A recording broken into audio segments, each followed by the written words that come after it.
Congress group പോലെ രൂക്ഷമായ കോട്ടയം ജില്ലയിൽ 3 മണ്ഡലം പ്രസിഡന്റുമാരുടെ നിയമനം KPCC മരവിപ്പിച്ചു. ചങ്ങനാശ്ശേരി നിയോജക മണ്ഡലത്തിലാണ് സംഭവം. KC വേണുഗോപാലിനെയും K സുധാകരനെയും പിന്തുണയ്ക്കുന്ന പക്ഷത്തിനാണ് തിരിച്ചടി നേരിട്ടത്. നിയമനം മരവിപ്പിച്ചതിന് പിന്നിൽ കൊടിക്കുന്നിൽ സുരേഷ് എന്നാണ് ആരോപണം.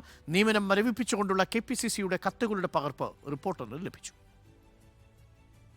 KC ജോസഫിന് അപ്രമാദിത്വമുള്ള മണ്ഡലങ്ങളായ Madappally, Changanassery town west, town east എന്നീ മണ്ഡലങ്ങളിലാണ് KC വേണുഗോപാൽ തിരുവഞ്ചൂർ പക്ഷവും K സുധാകര പക്ഷവും തങ്ങളുടെ പ്രതിനിധികളെ മണ്ഡലം പ്രസിഡന്റായി നിയമിച്ചത്.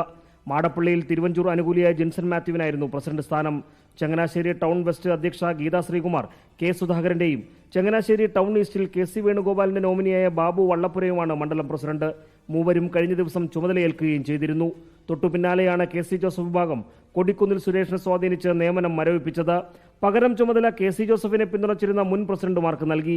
നിയമനം മരവിപ്പിച്ചതും പകരം ചുമതലയും നിർദ്ദേശിക്കുന്ന KPCCയുടെ 2 കത്തുകളുടെ പകർപ്പ് റിപ്പോർട്ടറിന് ലഭിച്ചു. KPCC സംഘടനാ ചുമതലയുള്ള ജനറൽ സെക്രട്ടറി TU രാധാകൃഷ്ണനാണ് ഇത് സംബന്ധിച്ച ഉത്തരവിറക്കിയത്. പാർലമെന്റ് തെരഞ്ഞെടുപ്പ് കഴിയും വരെയാണ് ഈ നിയമനമെന്നും സൂചനയുണ്ട്. കൊടിക്കുന്നിൽ സുരേഷിനൊപ്പം ചേർന്ന് KC ജോസഫ് നടത്തിയ നീക്കങ്ങൾ വിജയിച്ചതോടെ ജില്ലയിൽ മറ്റൊരു ഗ്രൂപ്പ് കൂടി സമീപഭാവിയിൽ ഉദയം ചെയ്തേക്കാം. Reporter Prashant Thottungal, in Reporter, Kottayam.